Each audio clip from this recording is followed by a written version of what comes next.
नमस्कार दोस्तों, मेरा नाम है संजू और आप देख रहे हैं मेरे YouTube channel Tanvi kitchen and terrace garden. तो आज हम करने वाले हैं अपने छत पर बनी बगिया से सब्जियों की हार्वेस्टिंग। और आज हम बताने वाले हैं कि कैसे हम हमारे छत पर बने गार्डन में सब्जियां लगाते हैं और कैसे ढेर सारी सब्जियां उनसे तोड़ते भी हैं। तो यहाँ आप देख सकते हैं बहुत सारी सब्जियां लगी हुई हैं और आज हम करने वाली हैं इनकी हार्वेस्टिंग। तो चलिए हार्वेस्टिंग शुरू करते हैं। और सारी सब्जियों को तोड़ने के बाद में इसे यहाँ पे रखने वाली। तो सबसे पहले हम करने वाले हैं भिंडी की हार्वेस्टिंग। और आज मैं कैंची लेकर आई हूँ क्योंकि पिछली वीडियो में आपने देखा था कि मैंने भिंडी की जो है तोड़ते वक्त उसे ज़ोर से खींचा था तो एक पौधा मेरे हाथ में ही आ गया था, क्योंकि हमने इन्हें बहुत थोड़ी सी मिट्टी में लगाया है मगर इनसे हार्वेस्टिंग बहुत अच्छी मिल रही है। तो इसीलिए आज मैं कैंची लेकर आई हूँ ताकि पौधे सही सलामत रहें। तो पौधे से मुझे बहुत सारी भिंडी की हार्वेस्टिंग मिल रही है। देख सकते हैं छोटे छोटे पौधे से बहुत सारी भिंडी मिल रही है। और यहाँ पे कुछ भिंडी इस तरह से टेढ़े हो गए हैं, तो इसलिए क्योंकि हम इसमें किसी भी तरह का कोई केमिकल का यूज़ नहीं करते हैं। और यहाँ पे मैंने कुछ नए पौधे भी लगा दिए हैं जिसमें अब फ्लावरिंग शुरू हो गया, तो जल्द ही मुझे इनसे भी हार्वेस्टिंग मिलने लगेगी। तो आज मुझे मिल गई है इतनी सारी भिंडी। और यहाँ से कुछ पालक की हार्वेस्टिंग कर लेते हैं। तो अब जो है रेनी सीज़न शुरू होने वाला है और अब मैं लीफी वेजिटेबल नहीं लगाऊंगी, क्योंकि बरसात के सीज़न में कीड़े का अटैक बहुत ज़्यादा होता है लीफी वेजिटेबल्स में। तो इसलिए मैं अभी अब जो लगे हुए हैं उनसे ही जितनी बार मुझे हार्वेस्टिंग मिल जाए उतना ही काफ़ी है। और बरसात के बाद फिर से मैं लीफी वेजिटेबल लगाऊंगी। तो ऐसे भी हमारे शास्त्रों में कहा गया है कि सावन के महीने में साग नहीं खाना चाहिए, तो इसलिए भी नहीं लगाऊंगी। तो जितने पालक लगे हुए हैं उन्हें मैं हार्वेस्ट कर ले रही हूँ। और ये जो है पिछली बार जो मैंने पालक लगाया था उसके ही बीज झड़ गए थे, उन्हीं से ये हो गए। और इधर वाले कंटेनर में भी एक दो पौधे हैं, तो जितने हैं उन्हें मैं आज तोड़ ले रही हूँ अपने ज़रूरत के अनुसार। और जो बच गए हैं उन्हें मैं अगली बार हार्वेस्ट कर लूँगी। तो यहाँ से देखिए मुझे इतनी सारी पालक की हार्वेस्टिंग मिल गई है। और पालक का जो साइज़ है वो अभी भी बहुत अच्छा है, मगर थोड़े से कीड़ों का अटैक आपको देखने को मिल रहा होगा। तो मैं किसी भी तरह का कोई केमिकल का यूज़ नहीं करती हूँ, जैसा कि मैं बार बार बताती हूँ। तो अगर केमिकल का ही यूज़ करना तो मार्केट से ही क्यों ना ख़रीदें। तो यहाँ पे देखिए मैंने इतने सारे पालक जो है हार्वेस्ट कर लिया है और इन्हें मैं रख दे रही हूँ यहाँ पे। और साथ ही जो भिंडी तोड़ी है उसको भी इस कपड़े में रख दे रही हूँ। और इसके बाद करते हैं अगली सब्ज़ी की हार्वेस्टिंग। तो अगली सब्ज़ी क्या है, यहाँ पे है खीरा। और इसे मैंने एक जो है कार्डबोर्ड में का जो पेटी होता है उसमें लगाया है। और खीरे इनसे मुझे लगातार मिल रहे हैं। ये देसी खीरा है, बहुत मोटे मोटे साइज़ के होता है और इसमें छोटे छोटे से कांटे भी होते हैं। तो कांटे जब हम इन्हें हाथों से मसल देंगे तो ये झड़ जाएंगे, इसलिए कोई चिंता की बात नहीं है। और ये खाने में बहुत ही स्वादिष्ट होते हैं।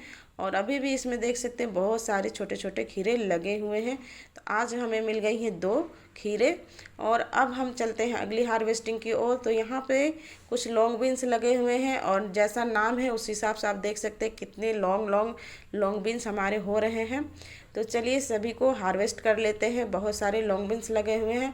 अगर आपने अभी तक लॉन्ग बीन्स नहीं लगाया है तो आप अभी भी इसे लगा सकते हैं। अभी आप लगाएंगे तो आपको रेनी सीजन में जो है इसकी हार्वेस्टिंग मिल जाएगी। 20 से 25 दिन में आपके पौधे तैयार हो जाएंगे, फिर इनमें फ्लावरिंग शुरू हो जाएगा और इसमें बहुत ही जल्दी जो है फ्रूटिंग चालू हो जाता है। तो और इस तरह से इसकी 2 वैरायटी आती है, एक होती है बेलवर्गीय और एक छोटे छोटे पौधे में ही जैसे फ्रेंच बीन के पौधे आते हैं ना, उसी तरह से लॉन्ग बीन्स के भी पौधे में ही जो है छोटे छोटे से पौधे में इस तरह से लॉन्ग बीन्स लगते हैं।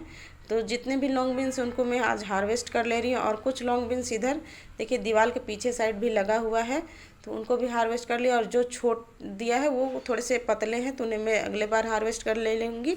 और इधर जो है हमारा पुराना लॉन्ग बीन्स का पौधा है, तो इसी की बात कर रही थी। ये देखिए किस तरह से छोटे से पौधे में लगे हुए हैं। ये हमारा पुराना पौधा है, लेकिन अभी भी इनसे हमें लगातार हार्वेस्टिंग मिल रही है। और इनकी जो साइज़ है वो थोड़ी सी छोटी ज़रूर हो गई है, पर अभी भी लगातार इनसे मुझे हार्वेस्टिंग मिल रही है। तो यहाँ से देख सकते हैं मुझे ढेर सारी लॉन्ग बीन्स की हार्वेस्टिंग मिल गई है। और अभी भी ये पौधा में आप देख सकते हैं नई नई ब्रांचेस निकल रही हैं, तो अब मैं इसे छोड़ दूँगी जब तक चल रहा है तब तक, और इन्हें भी रख देती हूँ अपनी सब्जियों के साथ। तो यहाँ पे इतने लॉन्ग बीन्स और 2 खीरे मुझे मिल गए हैं। अब चलते हैं अगली हार्वेस्टिंग की ओर। तो यहाँ पे देख सकते हैं करेला लगा हुआ है, और ये छोटा वाला करेला है। छोटे वाला करेला जो है वो ज़्यादा तीखा नहीं होता है, तो बच्चे भी इसे आसानी से खा लेते हैं, नखड़ा ज़्यादा नहीं करते हैं। हालांकि सभी बच्चे करेला खाने में नखड़ा करते हैं, पर मेरे बच्चे खा लेते हैं क्योंकि ये ज़्यादा तीखा नहीं होता है। और यहाँ पे मेरा जो है एक करेला का बेल है जो कि खुद ही निकल आया था। वो इसलिए कि जब मैं पिछले बार जब करेला पक गया था तो उसे मैंने छोड़ दिया था, और अभी भी देखिए यहाँ पे भी एक करेला पक गया है, और इससे पहले भी 1-2 पके थे तो उन्हें मैंने इसी तरह छोड़ दिया था, और इसके बीज पूरी तरह से पककर अपने आप ही गिर जाएंगे मिट्टी में, और फिर जब इसका सीज़न आएगा तो ये अपने आप ही उगाएंगे। तो इस तरह से मुझे बीज का भी टेंशन नहीं है, ना पौधा लगाने की टेंशन है, ये अपने आप ही उगते रहेंगे और हमें फ्रूटिंग देते रहेंगे। इधर से भी कुछ करेला लगे हैं तो उनको भी तोड़ ले रही हूँ, और जो छोटे छोटे उनको छोड़ते जा रही हूँ ताकि मुझे इसकी लगातार हार्वेस्टिंग मिलती रहे। तो अगली बार जब ये बड़े हो जाएंगे तब मैं इनको हार्वेस्ट कर लूँगी। तो यहाँ पे मुझे 2 पौधे से इतनी सारी करेले मिल गई हैं, तो इन्हें भी रख देती हूँ अपनी सब्जियों के साथ। और इसके बाद हम चलते हैं अगली हार्वेस्टिंग की ओर। तो अगली हार्वेस्टिंग क्या है, यहाँ पे देखिए तो हमारे कुछ जो है शिमला मिर्च के पौधे में 3 जो है लाल साग की, जिसे लाल चौलाई भी कहा जाता है, उसके पौधे हैं। और ये भी अपने आप ही उगाए थे। मिट्टी जब इधर उधर होते हैं ना गमले के, तो बीज झड़ते हैं जो पौधे से, वो बीज ही अंकुरित हो गए थे। और 3 ही पौधा है, जब हम इसे पिंच करते हैं तो ये और भी घना होता जाता है। तो इस तरह से बहुत सारे एक ही पौधे से मिल जाता है। तो 3 पौधे से मुझे देखिए कितनी सारी जो है लाल भाजी की हार्वेस्टिंग मिल रही है। और लाल भाजी में अभी तक कीड़ों का उतना अटैक नहीं हुआ है, तो ये भी चलेंगे कुछ दिन और। तो यहाँ से हम जितनी भी है लाल भाजी उनको तोड़ ले रही हूँ, कुछ लाल भाजी यहाँ से भी हार्वेस्ट कर ले रही हूँ। तो लाल भाजी अभी मेरे गार्डन में बहुत सारे हैं, तो सारों को नहीं तोड़ूंगी, जितना मुझे ज़रूरत है उतने को ही तोड़ लूँगी, क्योंकि अपने गार्डन में लगा हुआ है तो जब भी ज़रूरत होती है तब मैं तोड़ लेती हूँ। अगर बासी ही खाना है तो फिर मार्केट से ही खरीद कर क्यों ना खाऊँ, फिर गार्डनिंग करने का क्या फ़ायदा है ना। तो चलिए जितने मुझे ज़रूरत है उतने को ही तोड़ ले रही हूँ। और यहाँ पे देखिए तो इस पौधे में अब बीज बनने शुरू हो गए, तो इसे मैं छोड़ दूँगी और इसी से फिर मुझे अगले साल के लिए बीज मिल जाएंगी। तो इस तरह से मुझे बीज भी मार्केट से ख़रीदने नहीं पड़ते हैं।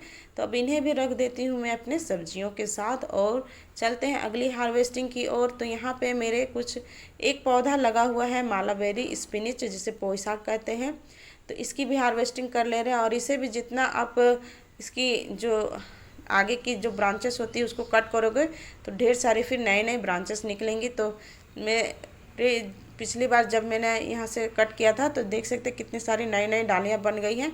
तो आज फिर से मैं इसे कट कर दे रही हूँ और कुछ पत्तों को भी हार्वेस्ट कर ले रही हूँ। और जितने पत्ते मैं हार्वेस्ट कर रही हूँ उन्हीं जगह से आप देखिएगा कि नए नए पत्ते के साथ जो है नई नई डालियाँ भी निकलती आएंगी। सारे पत्ते के पास एक एक डाली निकल जाएगी, और फिर इस तरह से ढेर सारा हमें एक ही पौधा से मिलता रहेगा पोई साग। और पोई साग लगाना बहुत ही आसान है, इसे आप बीज से भी लगा सकते हैं और कटिंग से भी लगा सकते हैं। अगर आप मार्केट से पोई साग लेकर आते हो तो उसकी जो थोड़ी सी सख्त वाली जो टहनियाँ होती है ना डाली, उसको आप अगर मिट्टी में दबा दोगे तो वो लग जाएगी, बहुत ही आसानी से लग जाते हैं। और ये सदाबहार पौधा है तो इससे आपको साल भर इसी तरह से हार्वेस्टिंग मिलती रहेगी। और गर्मियों में थोड़ी ज़्यादा ही इससे हार्वेस्टिंग मिलती, क्योंकि गर्मी के मौसम में ये ज़्यादा पनपते हैं। तो जितनी ज़रूरत थी उतना मैंने पोई साग हार्वेस्ट कर लिया है, और बाकी को मैं अगले बार हार्वेस्ट करूँगी। तो यहाँ से मुझे इतनी सारी पोई साग मिल गई और इन्हें मैं रख देंगी अपनी सब्जियों के साथ। अब चलते हैं अगली हार्वेस्टिंग की ओर। तो यहाँ पे देखिए ये मेरा नया मिर्ची का पौधा है, ये काली मिर्च का पौधा है। तो पत्ते भी इसके काले होते हैं और मिर्ची भी तो ऐसे दिखाई नहीं देंगे, इसलिए मैं हाथ से इसे दिखा दे रही हूँ। और यहाँ पे उसी के कंटेनर में एक हरी मिर्च का भी पौधा है। तो आज मैं ज़्यादा हरी मिर्च नहीं तोड़ूंगी, क्योंकि मैंने कल ही बहुत सारी तोड़ कर रखी हुई हैं। तो जो लाल लाल हो चुके हैं बस उन्हें कुछ को ही हार्वेस्ट करूँगी, और ज़्यादा मैं नहीं तोड़ूंगी क्योंकि फ्रिज में अभी मेरे रखे हुए हैं। और अभी हमारे पौधे में बहुत सारी लगी हुई हैं मिर्चियाँ, और ये है हमारी जो है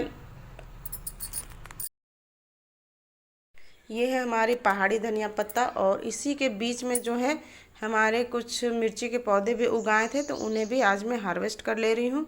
और पहाड़ी धनिया पत्ता में अब बीज बनने शुरू हो गए हैं, तो जल्दी इनसे हमें बीज भी मिल जाएगी। और ये हमारा पुराना जो है काली मिर्च का पौधा, और इनसे भी अभी भी लगातार मुझे हार्वेस्टिंग मिल रहा है। तो देख सकते हैं पौधे में कितनी सारी हरी मिर्ची लगी हुई है। तो आज इतना ही मैं हार्वेस्ट करूँगी, बाकी मैं अगले दिन हार्वेस्ट कर लूँगी। तो अब इन्हें भी रख देती हूँ अपनी सब्जियों के साथ, और कर लेते हैं अगली हार्वेस्टिंग। तो अगली हार्वेस्टिंग जो है पुदीने की पत्ती की कर ले रही हूँ, और इसे मैंने एक छोटे से जो है लकड़ी के डब्बे में लगा कर रखा है। और पुदीना को पत्ता को उगाना बहुत ही आसान है, ये बहुत ही आसानी से उग जाते हैं। अगर आपको कहीं से एक डाली भी अगर इसकी मिल जाती है तो उसे आप मिट्टी में दबा देंगे तो ये धीरे धीरे बहुत ही फैल जाएगा, फिर आपको पुदीने की जो है कभी कमी महसूस नहीं होगी। तो मैं यहाँ से लगातार ही रोज़ ही कह सकते हैं कि हार्वेस्ट करती हूँ, और आप जितना इसे पिंच करेंगे ये उतना ही घना होता जाएगा।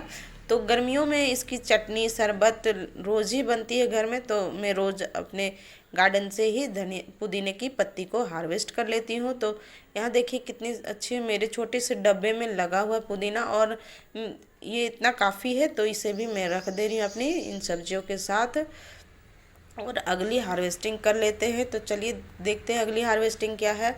इससे पहले देखिए ये मेरा है अमरूद का पौधा, और अमरूद का पौधा नहीं, ये पेड़ अब बन चुका है क्योंकि ये बहुत बड़ा हो चुका है, और इनसे बहुत सारी जो अमरूद लगे हुए हैं। और इधर लगा हुआ है हमारा कुंदरू, जिसे टिंडोला भी कहते हैं, और इंग्लिश में इसे लेवी गार्ड कहते हैं। तो मैं कुंदरू ज़्यादा नहीं हार्वेस्ट करूँगी क्योंकि बच्चे इसे ज़्यादा पसंद नहीं करते हैं, तो मैं सिर्फ हम दोनों ही इसे खाते हैं, तो इसलिए मैं ज़्यादा कुंदरू हार्वेस्ट नहीं करूँगी। और कुंदरू को अगर आप अपनी लाइफ में एक बार लगाते हो तो फिर ज़िंदगी भर इससे आपको हार्वेस्टिंग मिलती रहेगी, क्योंकि ये जो है गर्मी और बरसात दोनों सीज़न बहुत अच्छे हार्वेस्टिंग देते हैं। और ठंड के मौसम में ये डोरमेंसी में चले जाते हैं, और जैसे ही गर्मी शुरू होगी तो ये फिर अपने आप ही हरा भरा हो जाएगा, और इनसे फिर ढेर सारी हार्वेस्टिंग मिलती रहेगी।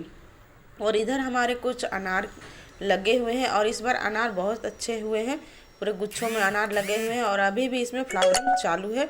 तो अनार के साथ साथ भी फूल भी निकल रहे हैं। और इधर है हमारा बारहमासी सहजन, और सहजन भी लगभग हार्वेस्ट के लिए तैयार हैं। तो इनसे मैंने बहुत सारी हार्वेस्टिंग ली है, और पड़ोसियों में भी बहुत सारा बांटा है। तो अब कर लेते हैं हम अपने कड़ी पत्ते की हार्वेस्टिंग, और इन्हें भी रख देते हैं अपनी सब्जियों के साथ। तो इन्हें अपने सब्जियों के साथ रख दिया, और अब चलते हैं अगली हार्वेस्टिंग की ओर। तो देखते हैं क्या है। तो यहाँ पे देखिए ये है मिर्ची के पौधे में एक छोटा सा जो है अरबी का टुकड़ा था, तो वो कोने में मैंने दबा दिया था, और उनसे बहुत अच्छे जो है अरबी के पत्ते हो गए हैं। और इसे मैंने बोरी में लगाया है, और 5 बीज ही मैंने डाला था, देखिए कितने घने होंगे। तो आज मैं इन्हें हार्वेस्ट नहीं करूँगी, अगली बार इन्हें हार्वेस्ट कर लूँगी, नहीं तो ये सूख जाएंगे। तो आज देखिए हमें कितनी सारी सब्जियां मिली हैं। अगर वीडियो पसंद आया है तो लाइक और सब्सक्राइब करें, और अगर मेरे चैनल में आप लोग पहली बार आए हैं तो चैनल को सब्सक्राइब ज़रूर करें, और बेल आइकन को भी प्रेस कर दें, ताकि इस तरह की नोटिफिकेशन वाली वीडियो जब भी मैं डालूँ तो उसका नोटिफिकेशन आपको सबसे पहले मिल जाए। तो थैंक यू फॉर वॉचिंग।